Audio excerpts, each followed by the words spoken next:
주님이 가르쳐 주신 기도 11번째 시간입니다. 제가 이 주기도문을 묵상하면서 참 예수님께서 가르친 기도를 묵상하면서 참 생각하지 못했던 새로운 은혜들을 제가 자신이 먼저 많이 받고 있어요. 그리고 제가 계획했던 그 말씀의 계획에서 자꾸 추가적으로 이 계획이 자꾸 늘어나고 있어요. 그래서 얼마나 더 할지는 모르겠지만 지금 주님 가르친 기도 11번째 시간 하고 있습니다. 우리가 지금 묵상하는 기도는 뜻이 하늘에서 이루어진 것처럼 땅에서도 이루어지이다. 하나님의 뜻이 이루어지옵소서, 이루어 주시옵소서. 그 하나님의 뜻을 위해서 기도하는 것을 예수님께서 우리한테 기도하라고 했고, 또 우리가 그렇게 기도하는 것을 지금 배우고 있습니다. 하나님의 뜻을 저는 하나님의 델레마라고 헬라어 가지고 계속 말을 하고 있습니다. 그래서 예수님께서 우리에게 말씀하신 것은 성도는 하나님의 델레마를 위해서 기도해야 된다. 우리의 기도의 내용 중에 우선순위 삼아야 될 것은 하나님의 델레마다. 하나님의 델레마는 생명구원이다 말씀했습니다. 생명구원. 그러면 우리가 기도해야 할 것은 생명구원을 위해서 기도하는 것이에요. 하나님의 뜻을 위해서 기도한다라고 할 때 아주 막막하죠? 그런데 성경에서는 아주 명확하게 말씀하고 있어요. 생명구원이에요. 생명구원. 생명구원을 위한 기도는 하나님의 델레마를 위한 기도와 똑같습니다. 우리가 하나님의 델레마를 위해 기도할 때, 하나님의 뜻을 위해서 기도할 때 우리는 하나님의 동역자가 된다고 지난주에 묵상을 했습니다. 하나님의 동역자가 된다.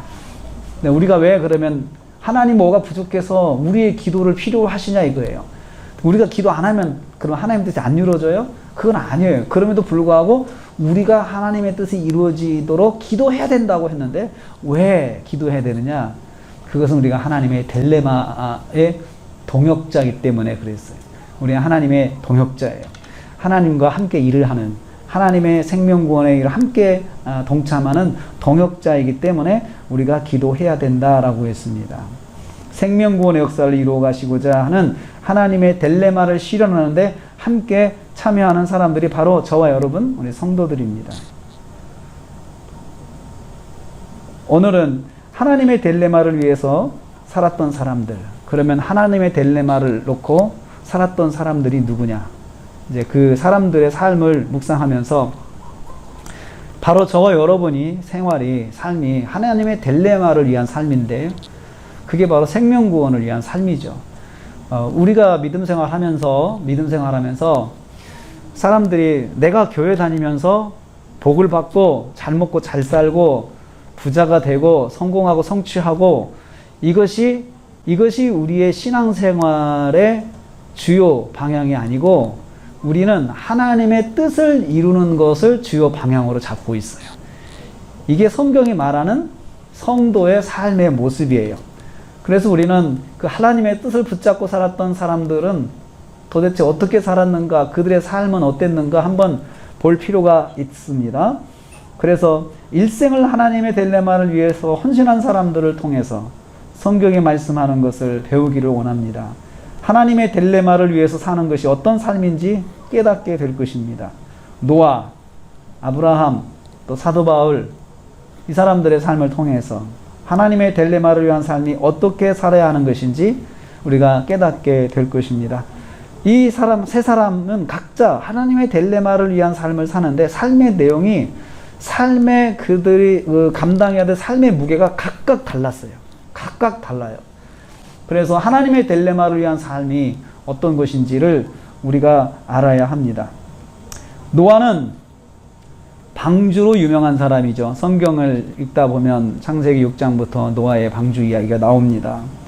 홍수 심판에서 인류를 구원하고자 하시는 하나님의 델레마를 실행하기 위해서 방주를 만든 사람이에요.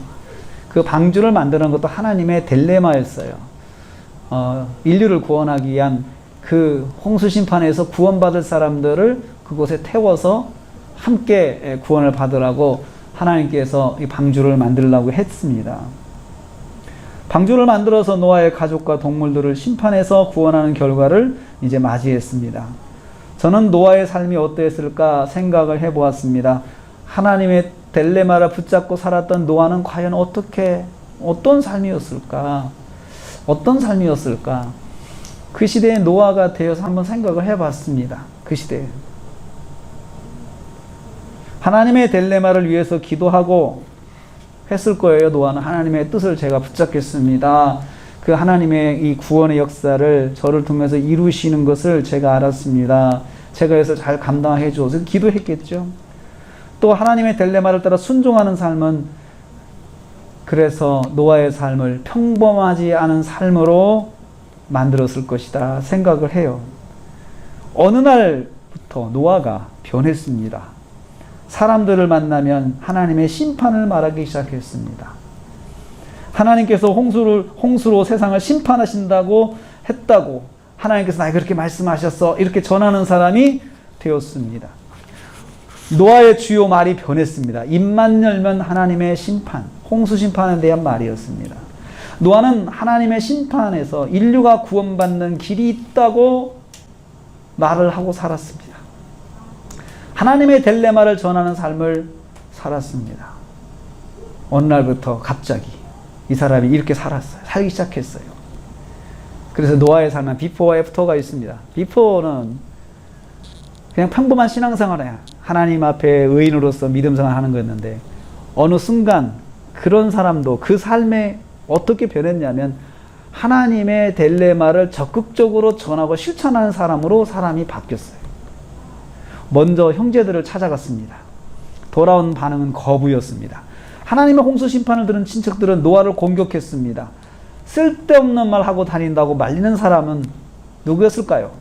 가장 가까운 친척, 노아를 가장 사랑하고 아끼는 사람이 노아에게 쓸데없는 말 하고 다니지 마라고 가까우니까 청고했을 것입니다. 그래도 노아는 친척들에게 하나님의 홍수 심판에 대해서 전하는 것을 멈추지 않았습니다. 그러자 친척들이 노아를 떠나기 시작했습니다. 노아를 만나주는 친척도 점점 없어졌습니다. 명절날이 되어도 노아를 찾아오는 친척은 없었습니다. 시간이 갈수록 노아는 친척들 가운데서 따돌림을 받게 되었습니다. 노아를 어른으로 존중해주는 친척이 없었을 것입니다.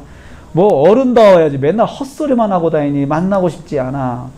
아니 노아 할아버지 만나면 맨날 헛소리만 해야 짜증나. 그러면서 사람들이 친척들이 젊은 친척들 어린 친척들이 만나지 않았을 것입니다. 그러나 노아는 한 사람으로 만나면 친척이라고 만나면 제일 먼저 하나님께서 홍수로 세상을 심판하시니까 하나님을 지금부터 잘 믿어야 된다. 그렇게 말을 했을 것입니다. 그래서 사람들이 싫은 거죠. 노아를 어른으로 존중해주는 친척이 없어졌습니다. 미친 사람 취급받았습니다. 노아가 자기 친척이라는 것을 부끄러워하였습니다. 그들은 가깝기 때문에 더욱 강하게 노아를 비난하고 비수 같은 말을 했을 것입니다. 가까우니까 더 심하게 말을 할 수 있죠. 가끔씩 가족의 애경사를 겪다 보면은 친척들끼리 안 해야 될 말을 해가지고 더 그 일을 통해서 사이가 멀어지는 그런 가족 관계를 보게 돼요. 가까우니까 그런 말을 한 거죠. 아마도 노아도 가까운 친척이 가장 비수 같은 말을 했을 것입니다. 그럴 때 노아가 이런 생각을 했을 거예요. 내가 이렇게 하는 것이 맞나? 그런 생각이 안 들었겠습니까? 내가 이렇게 하나님 딜레마를 붙잡고 이렇게 사는 것이 맞는가? 내가 하나님 딜레마를 붙잡아서 친척들이 나한테 다 등 돌리는데 내 인생이 뭔가? 라는 생각을 했을 것입니다. 그래도 노아는 하나님의 딜레마를 따라 사는 삶을 멈추지 않았습니다. 성경은 그렇게 말합니다. 계속 그렇게 했어요. 그래도 그렇게 했어요. 마음속에 그런 생각이 들었지만 결론은 그래도 하나님의 딜레마를 붙잡고 살아야 된다라는 것이었습니다. 노아는 동시에 사랑하는 친구들을 찾아갔습니다. 역시 그들에게도 하나님의 홍수 심판에 대해서 말했을 것입니다. 친구들이 처음에는 진지하게 듣다가 반론을 제기하기 시작했습니다. 홍수가 뭐냐고 물었습니다. 왜냐하면 그 당시 사람들은 홍수를 겪어본 적이 없기 때문입니다.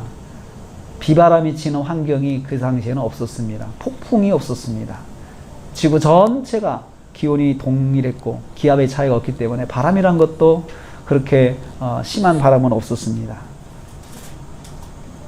넘치는 물이라고 했습니다. 홍수는 넘치는 물이야. 그러면 어떻게 홍수가 일어날 수 있는지 설명해봐라. 야, 어떻게 홍수가 날 수 있는지 설명해봐라. 한 번도 홍수를 경험해 본 일이 없는 사람들에게 홍수는 이해할 수 없는 재난이었습니다. 설명할 수 없는 재난을 주장하는 노아를 친구들 중 한 사람도 받아주는 사람 없었습니다. 노아는 친구들과 만나면서 최우선 화제는 홍수 심판이었습니다. 친구들의 반응은 짜증 섞인 신경질이었습니다. 그래도 노아는 멈추지 않았습니다. 하나님의 딜레마를 전하는 것을 우선순위로 삼았기 때문입니다. 노아는 친구들 사이에서도 깊이 인물이 되어버렸습니다. 모든 친구가 노아를 떠났습니다. 헛소리 하니까요. 만나면 짜증이 나. 쟤는 입만 열면 홍수 심판 이야기야. 그래서 친구들이 만나고 싶지 않았습니다. 노아만 끼면 분위기가 싸해졌습니다. 노아는 사람들을 볼 때 인생을 잘못 사는 사람이 되고 말았습니다. 사람들이 볼 때 저 사람 인생 잘못 사는 거야. 너 인생 잘못 살아. 자, 친척들 다 떠났어. 친구들 다 떠났어. 인생 그렇게 살면 안 돼. 라고 사람들이 걱정해 준 사람이 되었을 것입니다. 친구들이 다 떠나고 외면하는 사람이 되고 말았기 때문입니다. 노아의 마음은 어땠을까요? 저는 마음 한구석에 이런 생각이 들었을 거라 생각합니다. 하나님, 제가 잘하고 있습니까? 하나님, 제가 잘하고 있습니까? 제가 하나님의 딜레마를 붙잡고 사는 이 삶이 과연 잘하는 것일까요? 사람들한테 말은 하지 않지만 마음 한구석에는 계속해서 갈등이 나지 않았을까요? 여러분, 그 갈등 표현할 수 없지만 여러분, 믿음이 좋은 사람도 갈등이라는 과정이 있습니다. 갈등 없는 사람은 믿음이 좋은 사람이 갈등이 없다? 그 있을 수 없는 것이 인간이 아닙니다. 인간은 갈등하게 돼 있어요. 내가 과연 잘하는 것인가? 의심하게 돼 있어요. 하나님께 기도하는 일이 많아졌을 것입니다. 하나님께 나가서 하나님, 제가 잘하는 겁니까? 오늘은 가장 사랑하는 친구가 나를 욕하고 떠났습니다. 왜요? 하나님 보셨죠? 제가 홍수 심판 말씀했더니 그것 가지고 사람들이 내 친구가 떠났습니다. 하나님 뜻대로 살아서 내가 딜레마를 따라갔는데 내게 남은 사람이 한 사람도 없습니다. 하나님. 어떻게 해야 됩니까, 하나님? 제가 꼭 이 일을 해야 되겠습니까? 이렇게 물었을 거라 생각해요. 노아는 또한 길거리 나가서 사람들에게 하나님의 딜레마를 전했습니다. 하나님은 홍수 심판을 전하였습니다. 사람들의 강팍함은 노아의 말을 들을 수가 없었습니다. 그들의 마음은 가뭄의 마른 땅처럼 굳어 있었기 때문에 하나님의 심판에 대한 말씀이 사람들의 마음속에 녹아 들어갈 수가 없었습니다.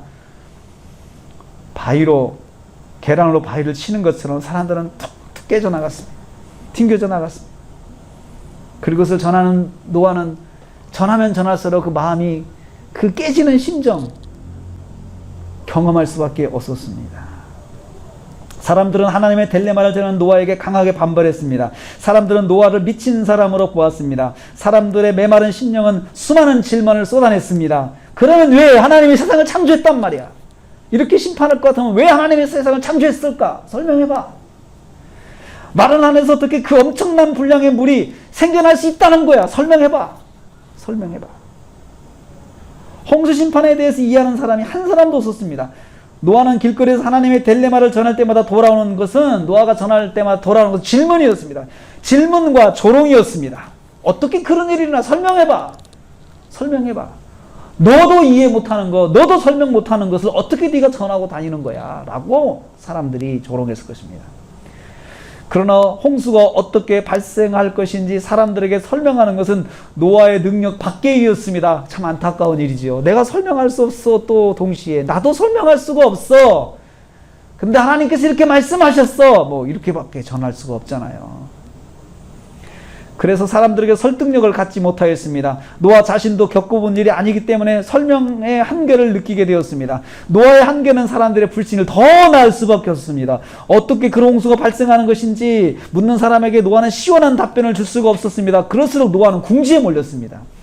하나님의 딜레마를 가지고 살면 살수록 더 인생의 궁지에 몰렸습니다. 사람들은 더 노아를 바보 같다고 이야기를 했습니다. 홍수에 대해서 사람들을 이해시키지 못할수록 노아는 사람들에게 더 강한 반발을 받게 되었습니다. 더욱 미친 사람 취급을 받게 되었습니다. 우리는 알아야 합니다. 하나님의 딜레마는 이해시키는 것이 아니고 납득시키는 것이 아니고 전하는 것입니다. 하나님의 딜레마는 전파하는 것이지 이해시키는 것이 아닙니다. 왜냐하면 나도 이해를 못하고 있거든요. 그런데 노아는 말로만 홍수를 말하는 것이 아니었습니다. 그는 산 꼭대기 높은 곳에 올라가서 거기서 방주를 만들기 시작했습니다. 더 미친 짓이죠. 노아가 방주를 짓기 시작할 때 사람들의 참여를 요청하였습니다. 여러분, 제가 말한 대로 하나님의 홍수 심판이 올 것인데 그때 거기서 구원받을 사람들은 이 배를 타야 된다고 하나님께서 말씀하셨어요. 그래서 제가 지금부터 방주를 만들 테니까 여러분도 같이 힘을 보태주세요. 여기에 동참하는 사람들을 같이 구원받을 수 있습니다. 라고 그렇게 전하면서 방주를 짓기 시작했습니다. 방주 건설에 참여할 사람을 찾았습니다. 홍수 심판을 전하면서 동시에 방주 건설에 참여할 동역자도 찾았을 것입니다. 그러나 결과는 참담했습니다. 한 사람도 참여하지 않았습니다. 한 사람도 노아의 말에 동조하지 않았다는 말입니다. 사람들은 도무지 노아의 말을 이해할 수 없었어요. 그래서 노아가 하는 행동에 동참할 수가 없었습니다. 이해가 돼야 동참을 하죠. 하나님의 딜레마에 순종하는 노아의 삶은 사람들의 환영을 받지 못했습니다. 하나님의 딜레마를 따라가는 노아의 삶은 사람들의 동참을 받지 못했습니다. 사람들은 오히려 미친 사람의 행동으로 보았습니다. 그런데 시간이 지나면서 노아는 또 사람들에게 또 다른 면으로 인식되었습니다. 세상을 불안하게 만드는 사람. 세상을 불안하게 만드는 사람. 산꼭대기에서 방주를 짓는 행동은 사회를 불안하게 만드는 행동이 될 수밖에 없었습니다. 세상의 심판을 준비하는 방주를 건조하는 것은 사람들의 마음에 불안이 생길 수밖에 없었기 때문이다. 내가 동조는 하지 않지만 저런 행동은 왠지 사람들의 마음을 불안하게 만들어요. 안 했으면 좋겠는데 나 저 사람하고 내가 엮이기 싫어서 나는 상관하지 않지만 자꾸 저렇게 날이면 날마다 저렇게 불안한 행동을 하니까 소문은 자꾸 날 것입니다. 거기 미친 노인 하나가 산에서 방주를 짓는데 세상이 홍수로 심판받는다나? 이러면서 자꾸 사람들은 소문을 내겠죠. 사람들의 불안한 마음이 생길 수밖에 없었을 것입니다. 사람들은 노아를 찾아왔을 것입니다. 방주 건설을 도와주고자 한 것이 아니고 방주 건설을 중지할 것을 요청하는 것이었습니다. 그거 중지해 주세요. 그런 사람이 있을 거라 생각합니다. 노아가 사람들의 요구를 받아줄 리가 없죠. 그러면 어떻게 됩니까? 요청하는 사람과 거부하는 사람이 충돌하면 갈등이 생기죠. 방주를 건설한 현장은 갈등의 현장이 되었을 것입니다.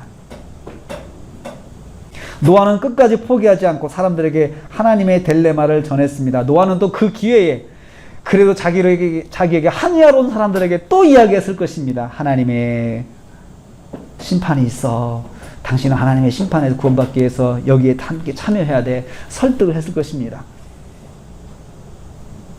그리고 행동으로 준비하였습니다. 시간이 지나면서 방주 앞에는 건설을 반대하는 사람들이 항상 상주하여 노아를 비난했을 것입니다. 여러분 요즘같이 1인 시위자도 있었을 거예요. 1인 시위자. 또 사람들이 그룹을 지어서 1인 시위 릴레이를 하면서 당번을 정해가지고 24시간 노아의 그 방주를 건설을 중단하라 하면서 외치는 사람이 있었을 것입니다. 어느 날은 노아가 자리를 비운 틈을 타서 방주를 훼손하는 사람도 있었을 것입니다. 사람들의 거친 방해는 시간이 지날수록 많아졌습니다. 노아는 자리를 비울 수 없었습니다. 밤이면 가족들이 교대로 방주를 지켰을 것입니다. 노아가 하나님의 딜레마를 따라갈수록 노아는 세대 사람들과 갈등의 골이 깊어졌습니다. 노아는 사람들을 방관하지 않았습니다. 그래도 방관하지 않고 매일 가서 사람들 앞에 연설했을 것입니다. 전도했을 것입니다. 전했을 것입니다. 하나님의 홍수 심판을 전했습니다. 사람들이 이제라도 하나님께 돌아와 구원의 방주의 건설을 참석할 것을, 구원 방주 건설에 참석할 것을 권하였을 것입니다. 그러나 사람들은 노아를 방관하지 않았습니다. 그들도 방관하지 않았습니다. 노아를 적극적으로 반대하는 무리가 생겼을 것입니다. 이들은 시시때때로 노아를 괴롭혔습니다. 방주 건설을 방해했습니다. 그 당시에 사람들의 그 상태, 심리적 상태, 사람들의 품성의 상태를 창세기 6장 13절 이렇게 말했어요. 당시 사람들은 포악했다고 그랬어요. 폭력적이고 잔인하다는 뜻이 잔인하다는 뜻. 노아가 하나님의 딜레마를 전하고 행동으로 옮겨 방주를 건설할 때 사람들이 그냥 보고만 있지 않았음을 충분히 상상할 수 있습니다. 포악한 사람들은 그 꼴을 볼 수가 없었어요. 그들은 물리적 폭력을 행사했을 것이고 언어적 폭력을 행사했을 것입니다. 매일매일 노아는 시달렸을 것입니다. 그들의 언어적 폭력과 물리적 폭력에 시달렸을 것입니다. 말로 표현할 수 없는 어려움이 노아의 일상에 펼쳐졌을 것입니다. 여기서 질문이 하나 생깁니다. 노아는 이런 가운데 어떻게 이 어려운 환경을 감당할 수 있었을까? 하루 이틀도 아니고 수십 년 동안 방주를 건설하는 거 아무도 도와주지 않고 가족들하고 했는데 그 방주 건설, 노아의 방주, 노아는 그 방주를 만들면서 폭력적인 당시 세대 사람들로부터 얼마나 시달렸을까? 상상을 해보면 정말 감당할 수 없을 거라 생각을 해요. 그래서 저는 그가 하나님의 딜레마를 붙잡고 살았던 그 비결, 어떻게 그런 환경에서 하나님의 딜레마를 붙잡고 살았을까? 그게 노아를 생각하면서 제가 가졌던 질문입니다. 다 포기할 수밖에 없었을 거예요. 저라도 포기할 것 같아요. 하나님의 딜레마를 붙잡았는데 결과 친구 떠나죠. 가족들, 또 친척들 떠나죠. 세상 사람들 외면하죠. 남은 것이 하나도 없습니다. 하나도 없어요. 그런 환경에서 끝까지 하나님의 딜레마를 붙잡을 수 있었던 그 비결은 무엇일까? 오늘 히브리서 11장 13절 14절 말씀이 대답입니다. 대답. 이 사람들은 다 믿음을 따라 죽었으며 약속을 받지 못하였을 때 그것을 멀리서 보고 환영하며 땅에서는 외국인과 나그네임을 증언했다. 14절 말씀, 자기들이 본향을 찾는 자임을 나타냈다. 이 말씀은 노아 같은 믿음의 사람들이 가지고 있었던 인생관을 거기서 인생관, 그들의 인생관이에요. 믿음의 사람들은 다 믿음을 따라 죽었다 했어요. 믿음을 따라 죽었다. 이 말씀은 믿음의 사람들이 순교했다는 말씀이 아니고 그들이 죽으면서도 놓지 않았던 믿음이 있었다는 것입니다. 죽을 때까지 놓지 않았던 믿음이에요. 죽을 때까지. 죽는 순간에도 놓지 않고 꽉 붙잡고 갔던 믿음이 있었다는 거죠. 그게 그들이 믿음을 따라 죽었다는 말의 의미입니다. 그들은 믿음으로 일생을 살았고 죽음의 순간에도 믿음이 충만하였다는 뜻입니다. 꽉 찬 믿음을 가지고 죽는 순간을 맞이했습니다. 보통 우리가 죽는 순간에 믿음이 다 떨어져가지고 바닥에 나가지고 이제 나이 먹고 늙고 힘들어서 이제 믿음 생활도 젊었을 때 하는 것이지 이제 나이 먹으면 이제 믿음도 그냥 설렁설렁 해도 괜찮아. 믿음은 좀 이제 대충 가져도 괜찮아. 라고 생각하지 않고 죽는 순간에도 그들이 젊었을 때 가졌던 꽉 찬 믿음이 그때도 여전히 유지되고 있었다는 거죠. 유지되고 있었다는 거죠. 여러분, 믿음 생활을 참때 잘했던 사람이 어느 순간인가 세속화되고 세상적으로 변하는 것을 우리는 많이 봅니다. 많이 봅니다. 은혜를 많이 끼쳤던 목사님이 결국은 세상적으로 돌아가는 것을 많이 보고 실망을 합니다. 실망을 해요. 결국 남는 건 끝에 정말 물질을 붙잡기 위해서 막 싸우고 다투는 그런 영적 지도자들도 우리는 가끔씩 봅니다. 근데 노아는 자기가 수십 년 동안 하나님의 딜레마를 위해서 살았지만 그 딜레마를 위해서 살면서 한 번도 그는 그 딜레마 가지고 자기가 이게 뭡니까? 라고 한 번도 공식적으로 말을 하지 않았어요. 자기가 자꾸 궁지에 몰리는 그 순간에도 그의 믿음은 꽉 찬 상태였어요. 하나님에 대한. 죽음의 순간에도 앞으로 더 충분하게 사용할 수 있는 믿음을 꽉 가지고 있었어요. 이 사람이 더 살았다면 이 믿음으로 더 살 수 있었어. 라고 할 정도로 충만한 믿음을 그는 죽음의 순간에도 가지고 있었습니다. 세월이 지나도 믿음은 조금도 누출되지 않았고 꽉 찬 상태를 유지하기를 축복합니다. 믿음이 세면 안 돼요. 지금 믿음이 세면 안 돼요. 꽉 차 있는 믿음을 계속해서 가지고 있어야 돼요. 오히려 세월이 갈수록 연륜이 더해져서 더 총명하고 더 지혜로운 믿음으로 그 믿음을 유지해야 된다. 저는 그렇게 생각을 합니다. 겉사람은 쇠약해져도 속사람은 더욱 강건해지는 복을 받기를 축복합니다. 나이를 먹으며 우리가 육신이 약해질 수 있어요. 그렇지만 겉사람은 그럴 수밖에 없어요. 세월의 흐름을 역행할 수 있는 겉사람은 한 사람도 없어요. 그렇지만 속사람은 더 강건해질 수 있어요. 더 강건해질 수 있어요. 믿음의 사람은 그런 사람들입니다. 속사람은 더 강건해진 사람들입니다. 여러분, 우리도 그렇지 않습니까?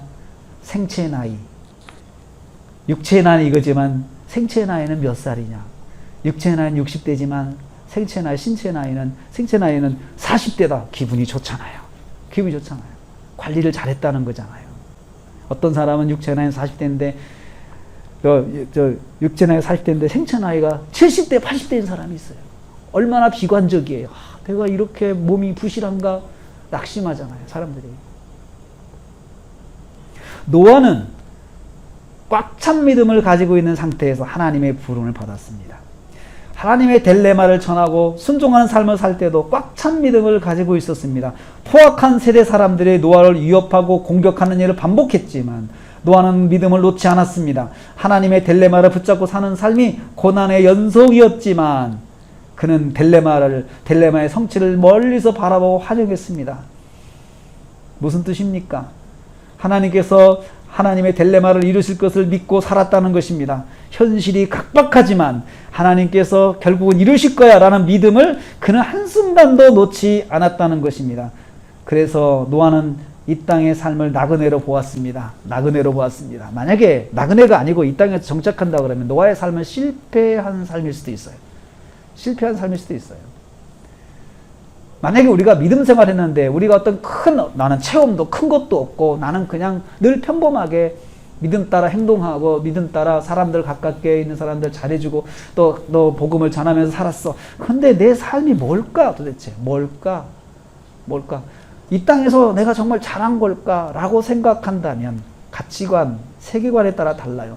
이 세상에서의 삶이 모든 것이다 라고 하면 이 사람은 실패한 사람이에요. 더 올라가고 성공해야 돼요. 그렇지만 이 세상에서 삶은 나그네다라는 가치관을 가지면 여기서 내가 최선을 다한 것 자체가 그것이 더 복이고 그것 자체에 의미가 있는 것이죠. 영원한 삶이 없으면 우리의 인생은 의미 없는 인생이 너무 많아요. 소수의 1%, 0.1% 사람들만이 인생에서 복받고 살았다, 인생을 잘 살았다라고 말을 할 수밖에 없을 것입니다. 이 세상에서 끝이라면. 그렇지만 노아는 나그네다 자신이 생각했어요. 내가 여기서 사람들이 이렇게 시달리고 사람들이 나를 괴롭혀도 이건 나그네로서 내가 겪는 것이야. 내가 하나님의 딜레마를 붙잡고 하나님께서 내게 원하시는 삶을 사는 것이 우선 여기서 이 나그네의 삶이 중요한 거야. 그 목적을 바로 해야 돼. 목적을 바로 해야 돼.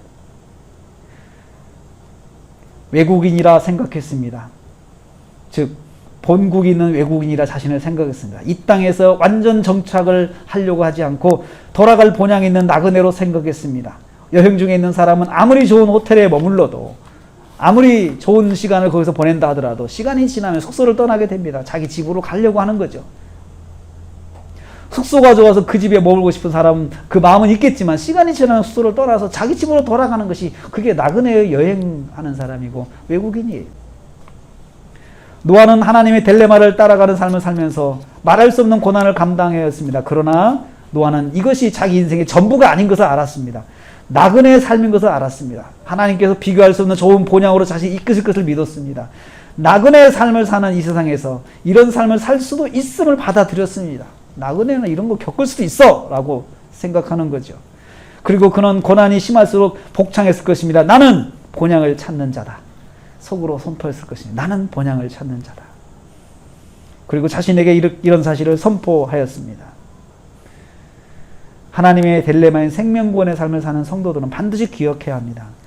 하나님은 우리가 이 땅을 사는 것이 하나님의 딜레마를 위해서 사는 것이라는 거 꼭 기억해야 돼요. 우리가 이 땅을 사는 것이 내가 이 땅에서 성공하고 많은 걸 소유하고 이것이 목적이라면 우리 신앙은 실패한 신앙이에요.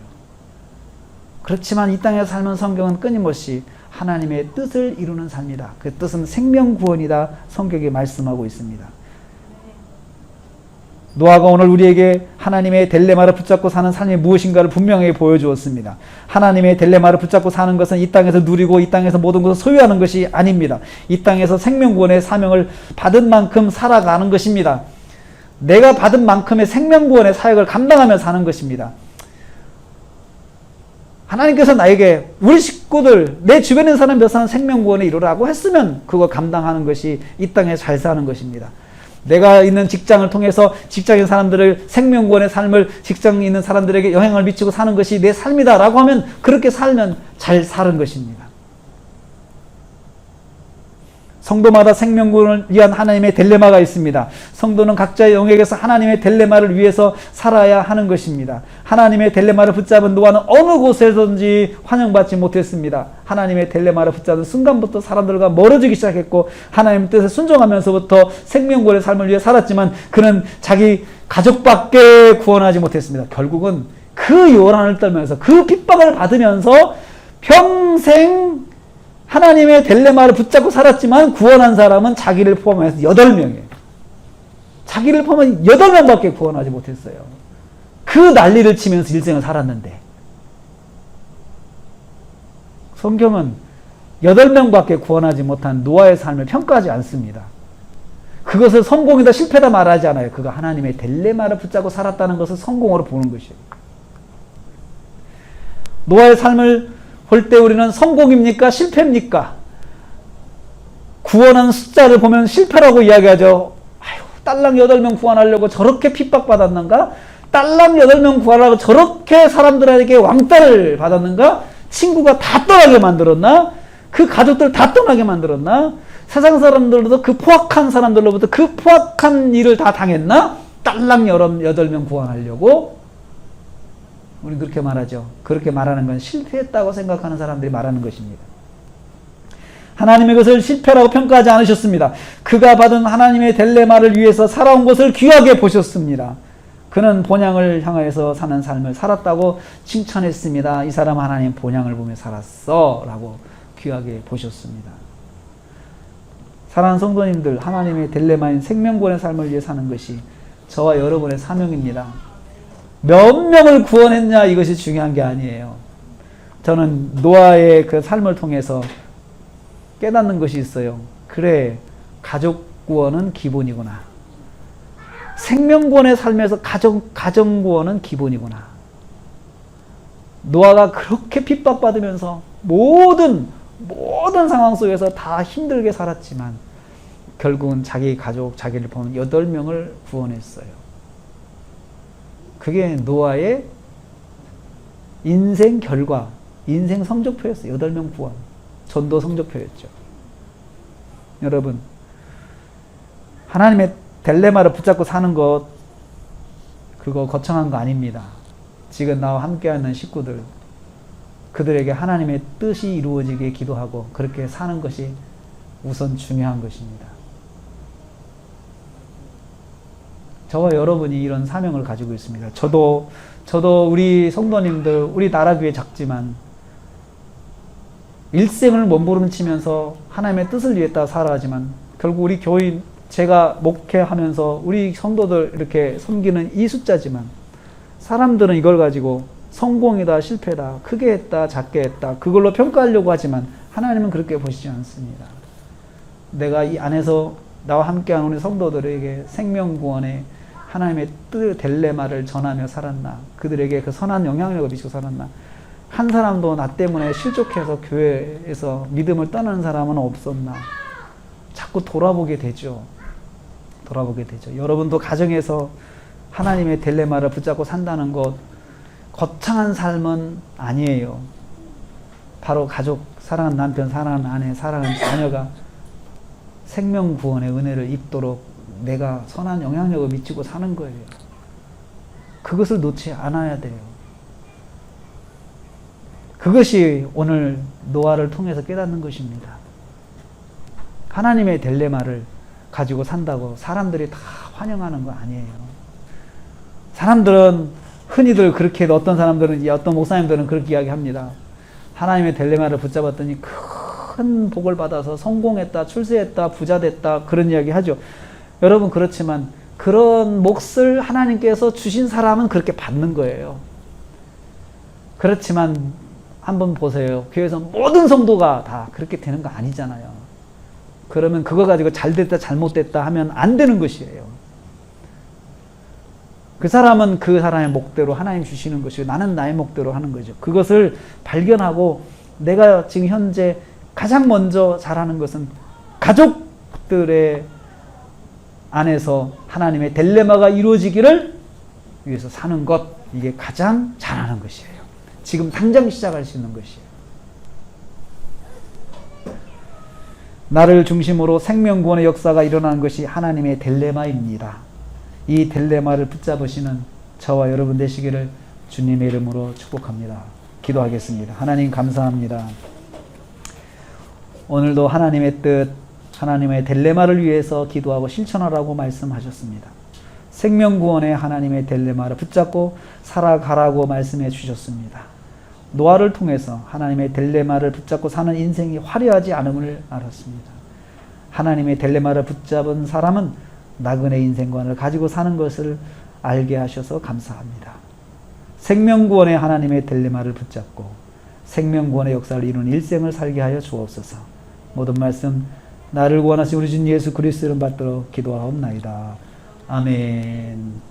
지금은 우리를 구원하신 우리 주 예수 그리스도의 은혜와 하나님 아버지의 말로 닿을 수 없는 사랑하심과 성령님의 감동교통 충만히 이루어하시니 오늘 생명구원의 역사 그 사명을 붙잡고 일생을 살았던 노아를 통해서